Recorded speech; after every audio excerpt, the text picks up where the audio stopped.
Boomer Sooner, everybody. My name's Harry James. This is the preview for the Cyclones of Iowa State. We all remember what happened last time they came into Norman. Let's hope that doesn't happen again. But if it were to happen again, this would be a good team to do that with.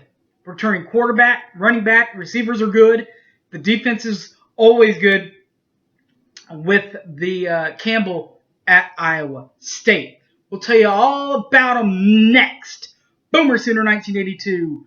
Don't go away!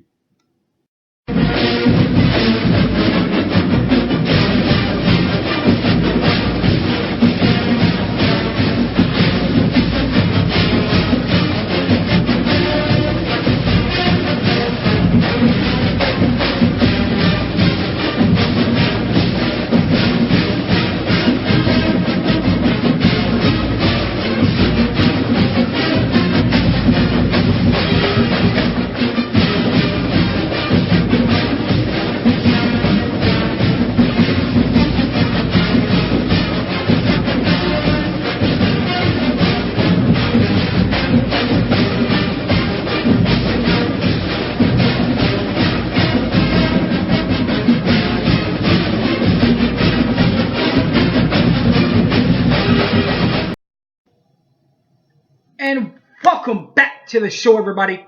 My name's Harry James.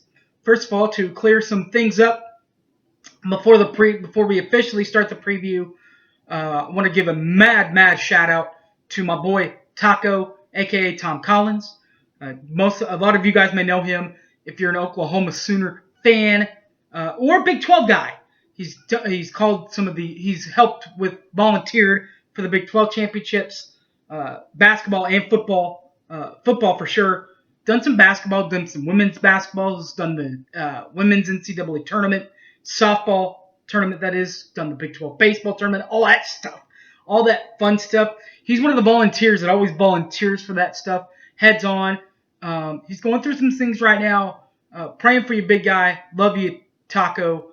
Get ready. Get ready for some football, buddy. And get well soon, because we know that we're going to need you and all the other Sooner fans starting off real quick in the season. Also, mad shout out to the Louis out in Norman on Campus Corner that invited some of us out, the Sooner Fans Podcast guys, out to Louis last night. Awesome time. Got to meet up with a couple of those guys. So just a great friendship out there. Pictures are up on the Twitter. Now, to why you guys are here, and we'll preview the Iowa State Cyclones. From Ames, Iowa, the Cyclones of Iowa State play their home games at Jack Trice Stadium. They're in Ames. Finished with an 8-5 overall record last year.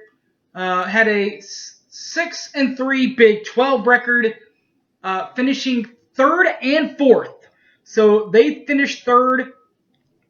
Of course, Texas finished second to play us in the Big 12 championships.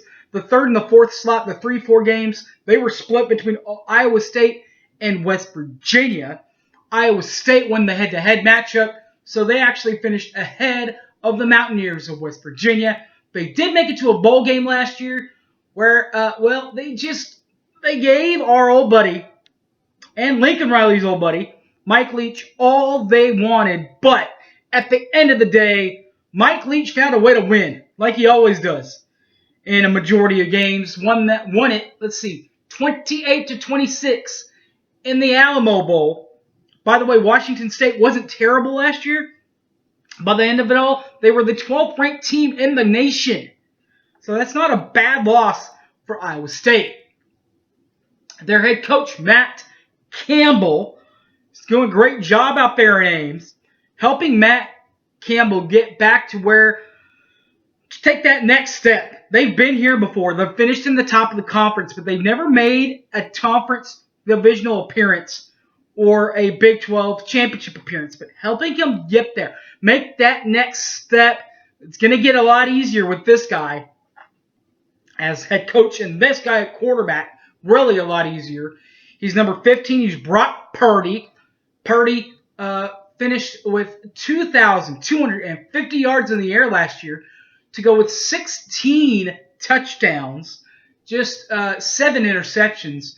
His longest completion last year was 83 yards, and he passed per game average, by the way. Per game average for him was 225.0 in the air, and he played in 10 games last year for the Cyclones of Iowa State. But that's their passing game. Their running game isn't terrible, but as most of you guys know, if you're the quarterback, you're probably going to get the ball handed to you a lot and snapped to you a lot. You know what? And they do. And you know what? Matt Campbell and those guys like to do? They like to do the quarterback keep. They like the quarterback to keep the ball. In fact, last year, Brock Purdy was not only their leading passer, he was also their leading rusher last year. Number 15, Brock Purdy, 100 times rushed the ball last year. 451 yards on the ground. 5 touchdowns from the ground game. 29 yards was his longest run of the year. Averaged 30.8 yards on the ground. And again, 10 games, just like he passed in all 10 games last year. Their second leading rusher, their next leading rusher on the team, number 3, Kenny Nwangu. Nwangu, 39 carries, $168 on the ground, 0 touchdowns. His longest run was 24 yards out. He averaged 12.08 yards per ball game, rushing per game last year, and played in all 13 games last season. Also, receiving, playing in all 13 games last season, was number 14, Tyreek Milton. Milton, 34 yards, 34 receptions last year to go with 417 yards in the air. Did catch a TD last year. Finished a career-long 60-yard reception and averaged 62.08 yards per ball game last year for the Cyclones in 13 games. Now that's all Iowa State guys. They do have a grad transfer coming in from Arkansas, and that is number 7, LaMichael Petway. 30 pops last year for receptions to go with 499 yards in the air receiving. Did have 4 touchdowns last season for the Razorbacks. Pig Suey. 48 yards was his longest reception. He averaged last year 47.27 yards receiving per ball game and played in 12 games last year for the Hogs of Arkansas. That's the offensive numbers. Their defensive numbers pretty solid again for Matt Campbell. They do have Greg Eisworth and Willie Hayes returning both. Let's start with the defensive back. Number 12, Greg Eisworth. Eisworth, 87 tackles last year for the Cyclones. 2 forced fumbles. Didn't recover any of them, but also had a pick last year in 12 games for the Cyclone defense. Also on that Cyclone defense, numero dos. That would be Willie Harvey. Harvey, 76 tackles at the end of the season. 2 forced fumbles. 1 fumble recovered, 0 interceptions last season, in 13 games for the Cyclones. Their head coach, Matt Campbell, a 2002 graduate from Mount Union University. 10 years later, in 2012, he accepted the job with the Toledo Rockets.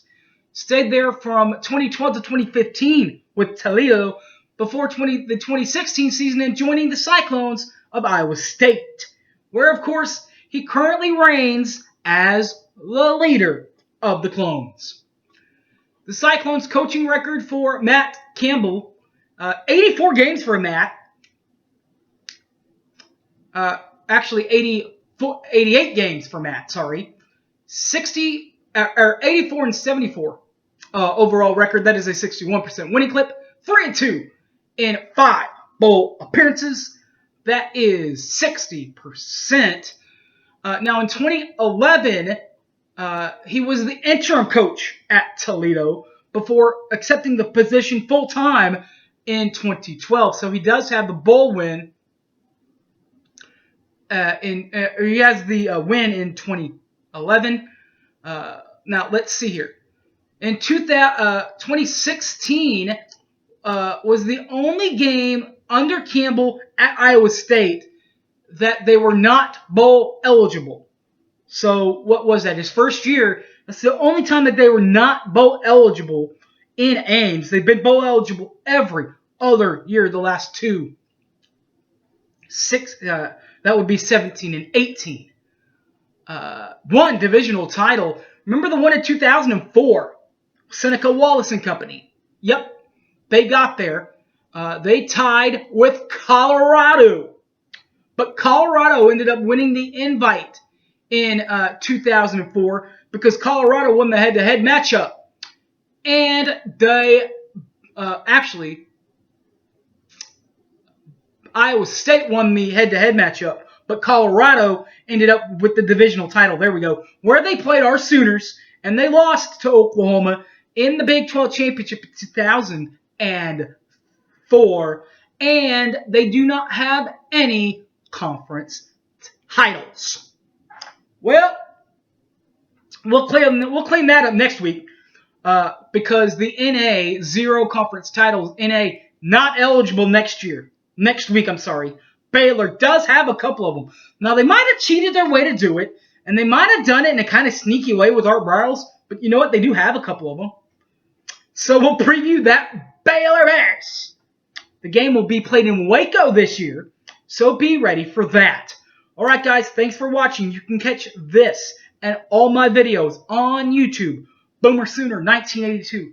They're also on the Facebook, Harry James Taylor, and on Twitter at HypeManHarry. Before we go, guys, it broke my heart last time they were here for Oklahoma and Iowa State. Broke my heart, but I did get that behind me, right?